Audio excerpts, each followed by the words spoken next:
മാർപ്പാപ്പ മടങ്ങുമ്പോൾ ഓർമ്മിക്കാൻ ചില കാര്യങ്ങളുണ്ട്. അതിലേറ്റവും പ്രധാനം എനിക്ക് തോന്നുന്നത് ഇദ്ദേഹത്തിൻ്റെ ജനനം ഒരു ഡിസംബർ മാസത്തിലായി. ഇപ്പോൾ അദ്ദേഹം മടങ്ങുന്നത് ഈസ്റ്റർ ദിന സന്ദേശവുമൊക്കെ നൽകിയിട്ടാണ്. ശരിക്കും ഒരു പ്രതിരൂപമാണ് ദൈവത്തിൻ്റെ. മാർപ്പാപ്പമാർ എപ്പോഴും ദൈവത്തിൻ്റെ പ്രതിരൂപം എന്നതിനേക്കാൾ അപ്പോസ്തോലിക പ്രതിരൂപം എന്ന നിലയിലാണ്.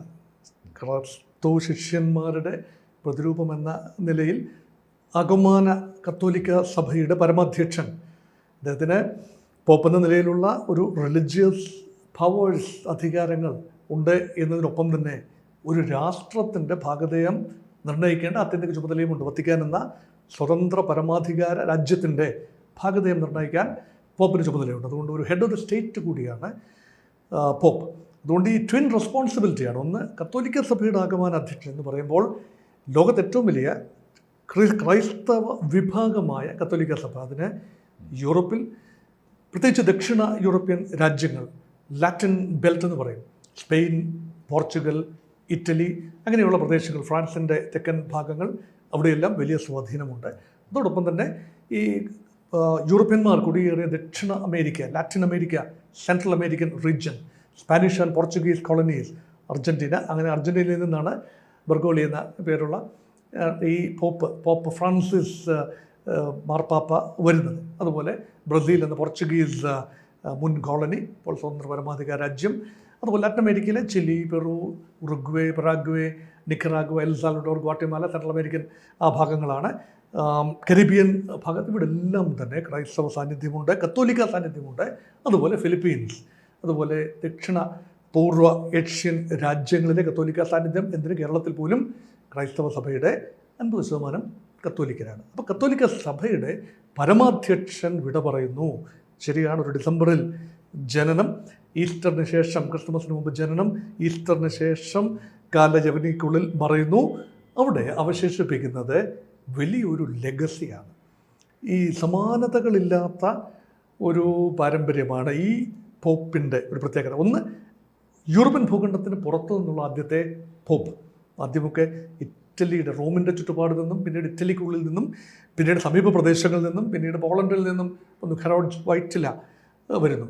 അത് പോപ്പ് ജോൺ പോൾ രണ്ടാമൻ. ജർമ്മനിയിൽ നിന്ന് വരുന്നു റട്ട്സിംഗർ, ഇതാണല്ലോ ബെനഡിക്റ്റ് 16 മാർപ്പാപ്പ. ഇപ്പോൾ ആ മേഖലയ്ക്ക് പുറത്തു നിന്ന് ഒരു പോപ്പ് വരുന്നു എന്നത് വലിയൊരു കൗതുകമായിരുന്നു. അപ്പോൾ അദ്ദേഹം കൊണ്ടുവന്നൊരു കൾച്ചറൽ ഡിഫറൻസ്. ഇപ്പോൾ വളരെ റെജിമെൻറ്റഡ് ഒരു സംവിധാനമാണ് റോമിൻ്റെ അല്ലെങ്കിൽ വത്തിക്കാൻ്റെ ഒരു സംവിധാനം. ആ സംവിധാനത്തിൽ ഒരു ഫ്രഷ്നെസ് കൊണ്ടുവരികയാണ്. ഈ മാമൂലുകളും ചട്ടങ്ങളും ഒക്കെയാണ് കത്തോലിക്ക സഭയുടെ ഈ പ്രവർത്തനത്തിൻ്റെ അടിസ്ഥാനം. പക്ഷേ ആ മാമൂലുകളിൽ നിന്നും കുറച്ചുകൂടി മുന്നോട്ട് പോയി അദ്ദേഹം ലളിതവൽക്കരിക്കുകയാണ് കാര്യങ്ങൾ.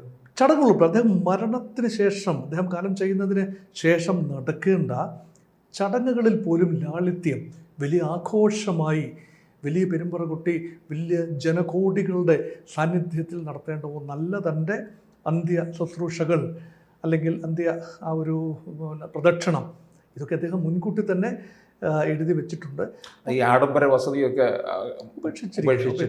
അല്ലാതെയുള്ള രീതിയിലാണല്ലോ താമസവും. അദ്ദേഹത്തിൻ്റെ തിരുശേഷിപ്പുകൾ പോലും ഹൃദയം ഉൾപ്പെടെയുള്ള കാര്യങ്ങൾ കത്തോലിക്ക മുൻ പോപ്പന്മാരുടേത് പ്രിസർവ് ചെയ്ത് പലരുടേതും വെച്ചിട്ടുണ്ട്, 20ഓളം പേരുടേത് വെച്ചിട്ടുണ്ട്. അപ്പോൾ ഇങ്ങനെയുള്ള തിരുശേഷിപ്പുകളിൽ പോലും ആ ഒരു അങ്ങനെ ഒരു കാര്യം വേണമെന്നുള്ള നിഷ്കർഷ ഇല്ലാത്ത ഒരു പോപ്പെന്ന് പറയുമ്പോൾ അതിൽ വ്യത്യസ്തതയുണ്ട്. അപ്പം അതുകൊണ്ട് കത്തോലിക്ക സഭ ഈ കുറച്ചുകൂടി ആഗോളവൽക്കരിക്കുകയാണ്, ലോകത്തിൻ്റെ തുടിപ്പുകൾ ഉൾക്കൊള്ളുകയാണ്. ഇപ്പോൾ കത്തോലിക്ക സഭയുടെ തുടിപ്പുകൾ ലോകത്തേക്ക് കൊണ്ടുപോകുകയല്ല, ലോകത്തിൻ്റെ തുടിപ്പുകൾ കത്തോലിക്ക സഭയുടെ ഭാഗമാക്കുന്ന ഒരു പ്രക്രിയയിലാണ്. അപ്പോൾ ഈ മരണശേഷമുള്ള ഇങ്ങനെ പറയുന്ന ചില കാര്യങ്ങൾ അത് കത്തോലിക്ക സഭയ്ക്ക് അങ്ങോട്ട് അത്രയും നേതൃത്വത്തിന് ഉൾക്കൊള്ളാൻ കഴിയും?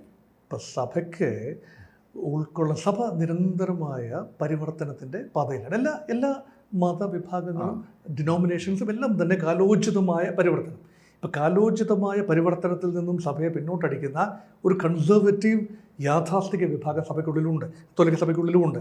പല കർദിനാൾമാർ, 250 പരം കർദിനാൾമാർ ചേർന്നാണല്ലോ പുതിയ പോപ്പിനെ തിരഞ്ഞെടുക്കുക. അതിൽ തന്നെ 120 പരം കർദിനാൾമാർക്ക് വോട്ടവകാശവുമുണ്ട്. അപ്പോൾ അവരൊരു കടലാസ് കഷ്ണത്തിൽ എഴുതി പുതിയ പോപ്പ് ആരാണ് എന്ന പേരെഴുതി ഒരു പ്രത്യേക പത്രത്തിൽ വെക്കുകയും അത് എന്നെ നോക്കി അത് കൃത്യം നമ്പർ വരുന്നുണ്ട് എങ്കിൽ വെള്ളപ്പുകയും അത് വരുന്നത് വരെ കറുത്ത പുകയും വിടുക എന്നുള്ളതാണല്ലോ ഈ അടുത്ത സ്ഥാനാരോഹണം ഉടനെ ഉണ്ടാകും. ഉടനെ ഉണ്ടാവില്ല. അതിന് നിശ്ചിത ഒരു 6 ദിവസത്തെ ദുഃഖാചരണം, അതിനുശേഷം 2-3 പിന്നെ മാസത്തെ ഒരു കാലാവധിക്കുള്ളിൽ ഒരു വലിയ പ്രോസസ്സാണ്. അത് കൂടി കുറഞ്ഞു വരിക. ആ പ്രോസസ്സ് കംപ്ലീറ്റ് ചെയ്യണം. അതെപ്പോഴാണോ പുതിയ പോപ്പ് റെഡിയാകുന്നത്, വത്തിക്കാനിലെ ഒരു പ്രത്യേക സിസ്റ്റേൺ ചാപ്പലിൽ വിഖ്യാതമായ മൈക്കലാഞ്ചലോ പിന്നെ ഡാവിഞ്ചി ചിത്രങ്ങളൊക്കെയുള്ള ഒരു സിസ്റ്റേൺ ചാപ്പലിൻ്റെ കൂരയിൽ അല്ലേ, ഈ പോപ്പ് ഒരു വലിയൊരു ഫുട്ബോൾ കമ്പക്കാരനായിരുന്നു. കാരണം അർജന്റീനയിൽ നിന്ന് വരുന്ന ഒരാളെ സംബന്ധിച്ചിടത്തോളം പന്തുരുളുന്ന ഒരു നാടാണത്. അങ്ങനെ ഒരു കമ്പമൊക്കെ ഉണ്ടായിരുന്നു എന്നുള്ളതും എടുത്തു പറയേണ്ട കാര്യമല്ലേ? തീർച്ചയായിട്ടും. ദൈവകാര്യം എന്ന് പറയുന്നത് മാനവ കാര്യം കൂടെയാണ്. മാധവ സേവ എന്ന് പറയുന്നത് മാനവ സേവയാണ്. ഇപ്പം മനുഷ്യൻ്റെ കായികമായൊരു സംസ്കാരം, അതിൻ്റെ ഭാഗമാണല്ലോ എല്ലാ കളികളും, ഫുട്ബോൾ ഉൾപ്പെടെ. ഇപ്പോൾ ഫുട്ബോൾ ഒരു വികാരമാണ്, ചിലരെ സംബന്ധിച്ചിടത്തോളം ഒരു മതമാണ്. ഇപ്പോൾ ഫുട്ബോൾ കളിക്കുന്ന ലാറ്റിൻ അമേരിക്കൻ രാജ്യങ്ങൾ, അതായത് അർജന്റീന ലോക ചാമ്പ്യനാണോ എന്ന് ഓർക്കണം, ബ്രസീൽ മറ്റൊരു മുൻ ലോക ചാമ്പ്യനാണ്. അപ്പോൾ അങ്ങനെ ഒരു ചാമ്പ്യൻ പെറു, അതൊക്കെ ലോക ഫുട്ബോളിൻ്റെ നെറുകയിൽ നിൽക്കുന്ന ഉറുഗ്വേ, ഇതെല്ലാം ലോക ഫുട്ബോളിൻ്റെ നെറുകയിൽ നിൽക്കുന്ന രാജ്യങ്ങൾ. ആ ഭാഗത്തു നിന്ന് വരുന്ന ഒരു പോപ്പെന്ന് പറയുമ്പോൾ യഥാർത്ഥത്തിൽ ജീവിതവുമായി അലിഞ്ഞു ചേരുന്ന, ജനങ്ങളുടെ ജീവിതവുമായി നേരിട്ട് താതാത്മ്യം പ്രാപിക്കാൻ കഴിയുന്ന ഒരാൾ, അല്ലാതെ ഒരു അതർ വേൾഡ്ലി ലൈഫ്, ജനങ്ങൾക്ക് റിലേറ്റ് ചെയ്യാനാവാത്ത ഒരു ജീവിതം നയിക്കുന്ന ആയിരുന്നില്ല ഫ്രാൻസിസ് മാർപ്പാപ്പ. അതുകൊണ്ടാണ് ഫുട്ബോൾ ഒരു ഹരമാണ്, ഒരു വികാരമാണ്, ഒരു മതമാണ്. അതൊരിക്കലും കത്തോലിക്ക സഭയുടെ തത്വങ്ങൾക്കെതിരാകുന്നില്ല. അവിടെയൊക്കെ ഒരു മാന്യത പുലർത്തണം എന്ന നിഷ്കർഷ ഉണ്ടാകണം. ഒരു ഫുട്ബോൾ പ്രേമി ആയിരിക്കെ തന്നെ നല്ലൊരു വിശ്വാസി. അത് എപ്പോഴും ഒരു ഒരു സിങ്ക്രണി കാണുന്നു. എല്ലാ സമസ്ത മേഖലകളിൽ ഒരു സിങ്ക്രണൈസ് ചെയ്ത് ഒരു വലിയൊരു പൊരുത്തം കാണുന്ന ഒരു വ്യക്തിത്വമാണ്. അത് ഒരു സാധാരണ ജനങ്ങൾ, കത്തോലിക്ക ഇതരരായ ആളുകൾക്ക് പോലും പെട്ടെന്ന് റിലേറ്റ് ചെയ്യാൻ പറ്റുന്ന ഒരു ഫ്രണ്ട്ലി ഫേസ്. അതായിരുന്നു ഫ്രാൻസിസ് മാർപ്പാപ്പ. ഇദ്ദേഹത്തിന് ഒരു കാമുകി ഉണ്ടായിരുന്നു എന്ന് കേട്ടിട്ടുണ്ട്. 32-ാം വയസ്സിൽ വൈദികനാകുമ്പോൾ ഇതെല്ലാം ഉപേക്ഷിച്ചു. ഇതിലെത്രത്തോളം ഇതിൽ ഒരു നന്മയുണ്ട്.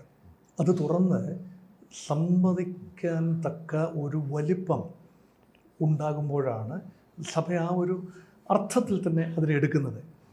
ഇതൊരു അരമന രഹസ്യമായ കാര്യം ഒന്നുമല്ല. പക്ഷേ ഈ കാമുകി ഉണ്ടായിരിക്കുക എന്നത്, ഒരു സെലിബസി എന്നത് തീർച്ചയായും പോപ്പ് പുലർത്തേണ്ട ഒരു കാര്യമാണ്. കാമുകി ഉണ്ടായിരിക്കുക എന്നതും സെലിബസി എന്നതും 2 വ്യത്യസ്തമായ കാരണങ്ങളാണ്. ഒരു കൺസർവേറ്റീവ് സഭയുടെ ഏറ്റവും യാഥാസ്ഥികമായ ആളുകളെ സംബന്ധിച്ചിടത്തോളം ഈ ഒരുപാട് പാപങ്ങളാണ്, അത് പാപം ഇത് പാപം എല്ലാം പാപം എന്ന് പറയുന്നിടത്തു നിന്നും കുറച്ചുകൂടി മാനുഷിക ലെവലിലേക്ക് ആ പാപചിന്തകളെ കൊണ്ടുവന്ന് ലോക അഭിമുഖമായും വചന അധിഷ്ഠിതമായും ഒരേ സമയം തന്നെ ബിബ്ലിക്കൽ പ്രിൻസിപ്പിൾസ്, സഭയുടെ ദർശനങ്ങൾ ബലി കഴിക്കാതെ തന്നെ ഒരു ഹ്യൂമൻ ടച്ച് നിലനിർത്തുന്നു. ഇതാണ് ഒരു കാമുകിയുടെ കാര്യം പറയുമ്പോൾ ഒരു നെഗറ്റീവ് സെൻസിലല്ല, ഒരു സോഫ്റ്റ് സൈഡാണ്, ഒരു വ്യക്തിയുടെ ഒരു സോഫ്റ്റ് സൈഡാണ് അവിടെ വരുന്നത്. ഒരു പൂർണ്ണ മനുഷ്യൻ, അല്ലെങ്കിൽ പൂർണ്ണ ഭൗതികമായ താല്പര്യങ്ങളും ആഗ്രഹങ്ങളും ഒക്കെ ഉള്ളൊരു മനുഷ്യൻ. അങ്ങനെയുള്ള മനുഷ്യർ തന്നെയാണല്ലോ സഭകളുടെയൊക്കെ മേലധ്യക്ഷന്മാരായി വരുന്നത്. അല്ലാതെ ആരും ജന്മന ആ ഒരു വ്യത്യസ്തതയുള്ളവരല്ല. അതൊരു കുറ്റമല്ല. കൂടുതൽ വാർത്തകളും വിശേഷങ്ങളും നിങ്ങളിലേക്ക് എത്താൻ ABC മലയാളം സബ്സ്ക്രൈബ് ചെയ്യുക, ബെൽ ബട്ടണും അമർത്തുക.